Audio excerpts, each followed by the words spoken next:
Welcome, it's Hanifa YouTube channel here. Wogulitsa madrug Yambitsa Kampani Ndenge kuno ku Malawi. Mmwezi wa Mei mu chaka cha 2022, newspaper ina yomwe imalemba nkhani zake pa internet yotchedwa Vice World News inalemba nkhani yomwe inatchula kuti mkulu wina yemwe dzina lake ndi Daniel Kinahan akukhudzidwa ndi kuphedwa kwa anthu ambiri kudzera mu gulu lake la upandu komanso kugulitsa mankhwala ozunguza ubongo. Mkuluyu ali ndi gulu monga magulu aja otchuka omwe amatchedwa kuti the Italian Mafia, Yakuza ndi Sinaloa Cartel. Pa nthawiyo anali akudziwika kuti ndi promoter wa masewera ankhonya boxing. Panopa zikumvekanso kuti mkuluyu ali ndi business ya ndege ija amati air ambulance kuno ku Malawi, ndipo analembesa mu chaka cha 2019. Daniel Kinahan wakhalali munthu odziwika kwambiri pakatipa makamaka kwawo ku dziko la Ireland kamba kokhala promoter wa masewero ankhonya kudzera mu kampani yake yotchedwa MTK Global. Iyeyu mu chaka cha 2020 anapangisa nkhonya za anthu otchuka kwambiri monga Tyson Fury ndi Anthony Joshua. Pa nthawiyo anthu ambiri sankamudziwa zochita zake zenizeni, ndipo amamuona kuti ndi munthu wamalonda chabe yemwe akufuna kutukula masewero ankhonya. Komatu cholinga chake kunali kungofuna kubisaliramo kuti azitha kuyeretsa ndalama zake, njira ija mchizungu amati money laundering. Tyson Fury anauza anthu mu chaka cha 2020 kuti ndi wokondwa kuti Daniel Kinahan akuthandiza ndewu yake yomwe adzamenyane ndi Anthony Joshua. Pa nthawiyo anthu sankamudziwa kuti iyeyo ndi ndani kwenikweni ndipo amachita chani, koma iyeyo pa nthawiyi anali akukhala ku Jumeirah Resort kuja ku Dubai ukuku akutsogolera gulu lake logulitsa madrug ku Europe konse. Pangotha zaka ziwiri panopa chichitikireni ndewu imeneyo,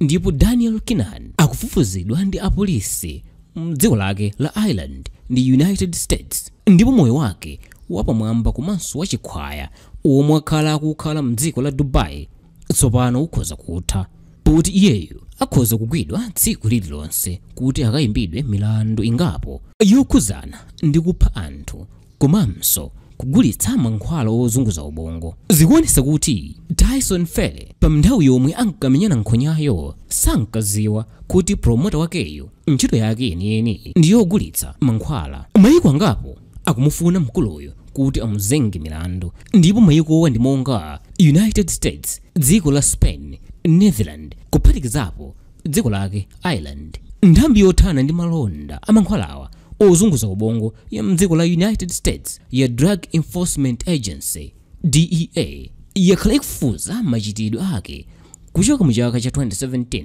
ndipo pamene analengeza kunena kuti akufuna kupanga sponsor masewera ankhonya apakati pa Tyson Fury ndi Anthony Joshua. Nthambi iyi inaona kuti mkuluyo akungofuna azioneka ngati ndi munthu ochita malonda bwinobwino. Nthambi inaonanso kuti iyi ndi nthawi yabwino yoti amugwire ndi kumuzenga milandu. Miyezi ingapo yapitayi nthambi ya US Department of Treasury Office of Foreign Assets Control OFAC ndi bungwe lija la National Crimes Agency la mdziko la Britain yalengeza ma sanctions angapo kwa Daniel Kinahan pamodzi ndi anthu ena omwe amamugwirira mchito kuphatikizapo bambo ake a Christopher Kinahan komanso mng'ono wake Christy Jr. Kumbali ya dziko la United States US, iwowa Kinahan akuwafuna pa milandu yokupha anthu komanso kuzembesa mifuti. Mu chaka cha 2012 Daniel Kinahan anayambisa kampani yothandiza osewera ankhonya yotchedwa MTK Global, ndipo yakhala ikuthandizapo anthu ankhonya ambiri kufikira pamene analengeza za nkhonya ya Tyson Fury, ndipo boma la United States litamudziwa zomwe amachita kwenikweni.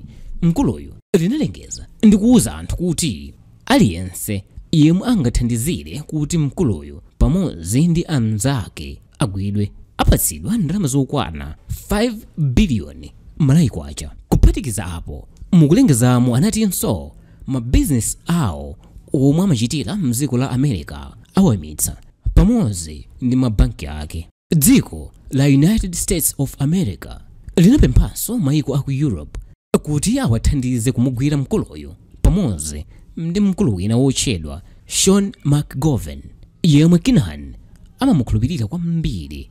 Iwowa anawuzanso maiko aku Europe kuti gulu lakeli limapititsa mankhwala owopsa kwambiri kumeneko. Iyeyo Kinahan anatsekula kampani zina zogulitsa zakudya kumeneko zomwe amagwiritsa ntchito galimoto zake pochotsa mankhwala a cocaine, heroin komanso chamba m'malo ena nkupita nawo kwina.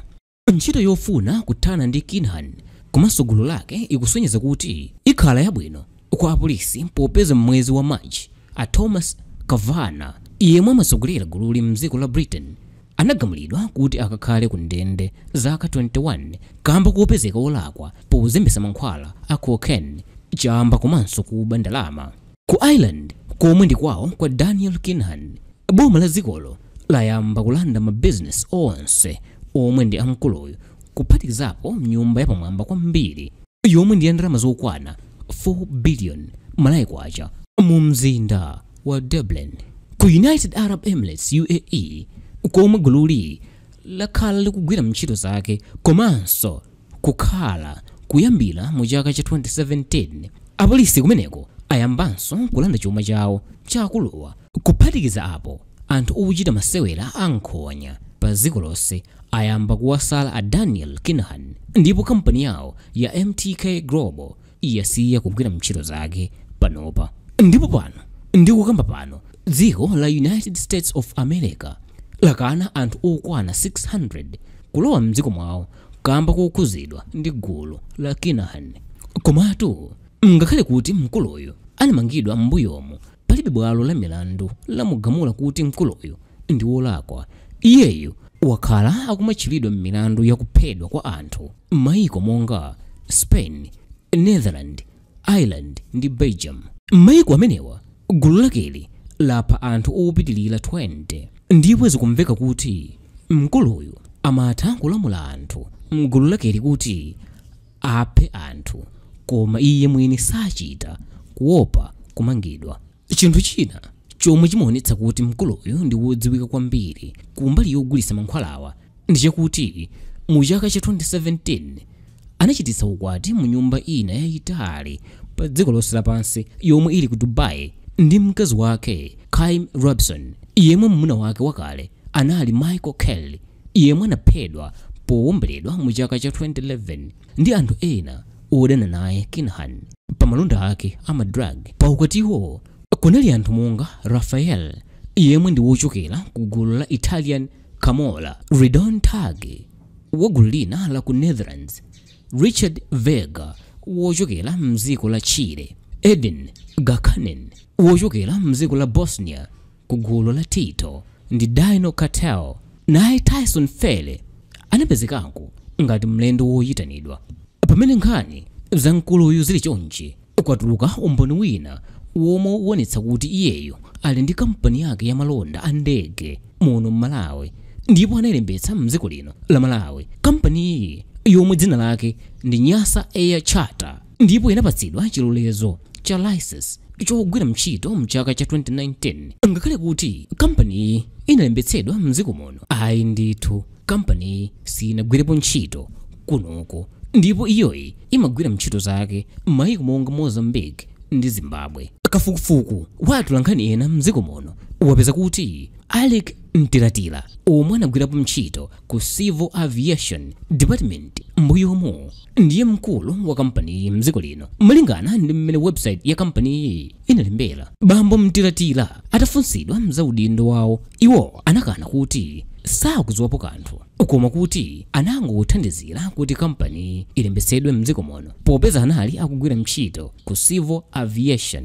Pakadali pano kutsatira kufunidwa ndi apolisi kwa a Daniel Kinahan, website iyi sikuonekanso. Kumalawi kuno kuli kampani ziwiri zodziwika bwino kuti ntchito yawo ndi ya maulendo a ndege.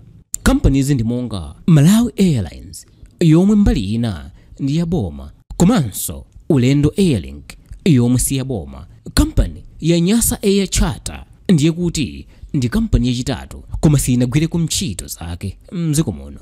Ndi chifukwa chani kampani ya private itchula munthu yemwe amagwira ntchito mboma kuti ndi wantchito wawo, kapena nawo akukhudzidwa ndi zina zomwe mwini wa kampaniyo amachita, monga kugulitsa madrug.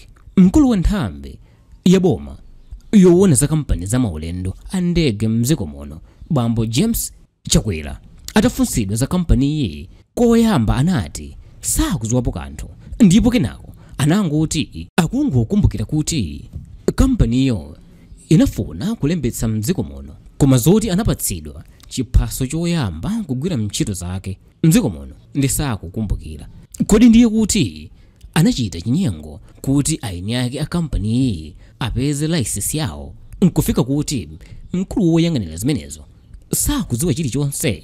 Komatu a Mike Manonga yemwe amayang'anira za maulendo a ndege ku aviation co anavumira kunena kuti kampani iyi inapatsidwa license mu chaka cha 2019 ndipo inayamba kugwira ntchito zake zomwe ndi kukhala onyamula anthu odwala, air ambulance.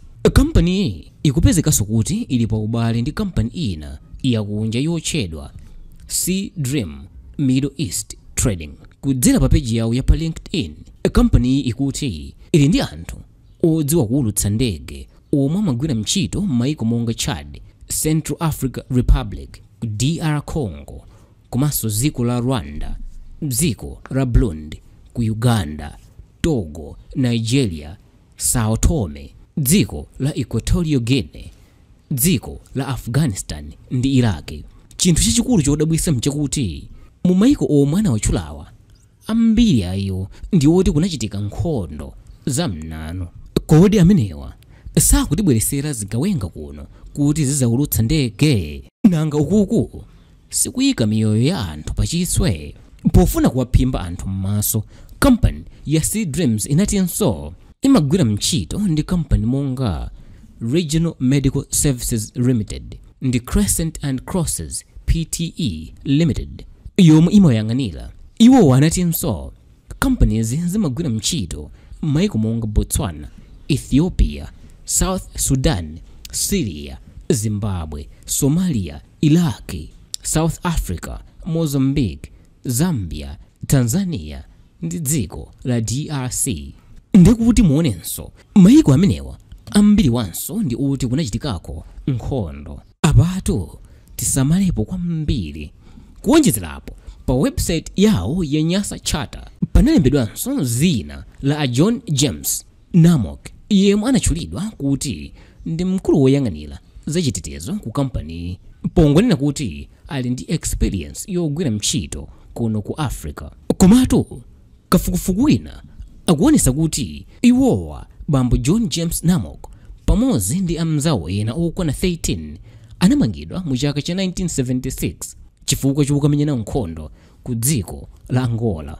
Malingana ndi New York Times, bambo James Namok anamangidwa kamba kumenya nkhondo pothandiza gulu la National Front for Liberation of Angola lomwe linkasogoleredwa ndi a Jonas Savimbi. Pa nthawi iyo mkuti ali ndi zaka 20 zakubadwa. Mkulu wina yemwe ankagwira ntchito ngati woyendetsa ndege ku kampaniyo anatsimikiza kuti Nyasa Air Charter yasiye kugwira ntchito zake m'mayiko a Zimbabwe ndi Mozambique. Iyeyo anali wodabwa kuti kampani yomwe iyeyo ankagwira ntchito ikukhudzidwa ndi nkhani zogulitsa mankhwala ozunguza ubongo. Mkuluyu atafunsidwa kwenikweni ntchito yomwe iyeyo amagwira ku kampani iyi, iyeyo anati amanyamula anthu odwala matenda a COVID-19 nkumawapititsa mzipatala zosiyanasiyana kuchoka m'mayiko awiriwa pa nthawiyo yomwe kunali lockdown. Mwinatu anthuwa amagwiritsa ntchito ndegezi ponyamulira mankhwala ozunguza ubongo. Izi zili chonchi kamba kakuti ku Europe anthuwa ali ndi kampani zogulitsa zakudya zomwe amagwiritsa ntchito galimoto zake ngati akunyamula zakudyazi, koma ayi ndithu amakhala anyamula mankhwala awowa. Chinthu china chodabwitsa kuphatikizapo kuchotsa website yawo zomwe a Daniel komanso bambo ake ankalemba pa tsamba la Twitter zokhuza mabizinesi awo omwe amaoneka kugulu kuti ndi abwino anazifufuta.